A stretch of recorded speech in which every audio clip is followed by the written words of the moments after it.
अस्सलामु अलैकुम रहमतुल्लाहि व बरकातुहू। मौलाना मोहम्मद इलियास खम्मन दामद बरकातुहुल आलिया हफ़िज़हुल्लाह ताला, उनका कीमती जुमला है कि एक बाबा था बड़ी उम्र का, उसे शादी पे नहीं ले जाने जा रहे थे।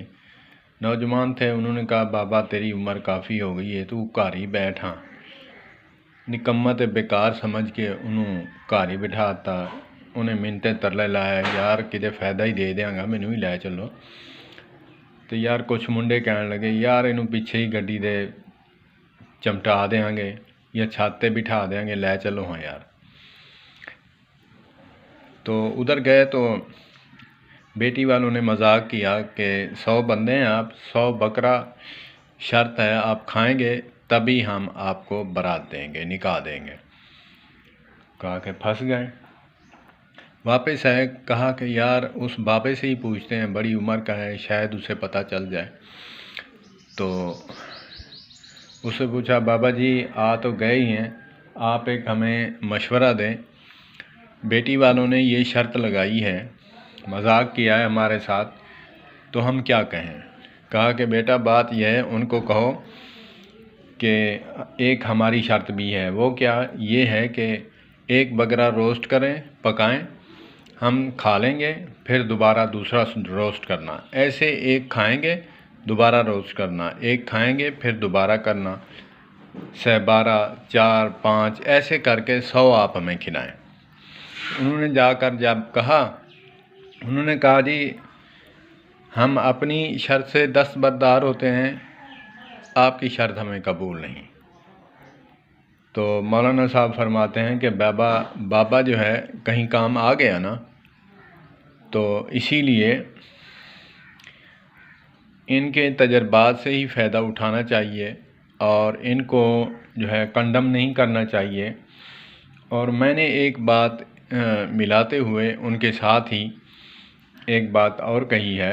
उन्होंने भी कही है कि उलमा की खामियों को छुपाओ और उलमा की खूबियों को फैलाओ। तो उन्होंने कहा कि मौलाना हैं हमारे मौलाना कासिम नानोतवी रहमतुल्लाह ताला अलैह, या कि मौलाना अनवर शाह कश्मीरी रहमतुल्लाह ताला अलैह, उन्होंने गालिबन किताब में लिखा है कि जो इंसान बकरी का दूध पीता है तो मेंगनियाँ भी वही उठाता है।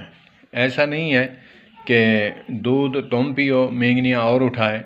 और लोग भी कहते हैं यार दुध तू पीना है तो मेंगनियाँ मैं उठावां, दुध मझ दा तू पीना है तो गोबर मैं उठावां।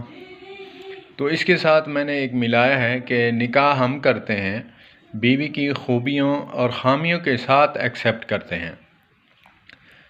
तो फ़ायदा जब हम उठाते हैं तो उसके नखरे, उसकी ख़ामियों को भी हम बर्दाश्त करेंगे। तो इसीलिए हमें चाहिए कि हम जब निकाह में ये बातें नहीं लिखते कि हम ख़ामियों के अलावा कबूल करते हैं, उस वक्त जो है भैंस की तरह और भालू की तरह वराछें चीर चीर कर कह रहे होते हैं कबूल है, कबूल है, कबूल है। 3 की बजाय 4 दफ़ा कह देते हैं कबूल है, लेकिन ये नहीं पता कि हम कबूल कर रहे हैं, कबूल ख़ामियों के साथ कबूल है।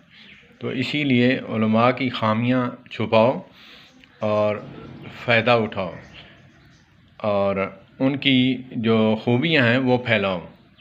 अगर उलमा से फ़ायदा उठाते हैं तो फिर उनकी मेंगनियाँ भी तुम उठाओगे, गोबर भी तुम उठाओगे। तो इसीलिए अल्लाह पाक हमें अमल की तौफ़ीक़ अता फ़रमाए। वस्सलामु अलैकुम।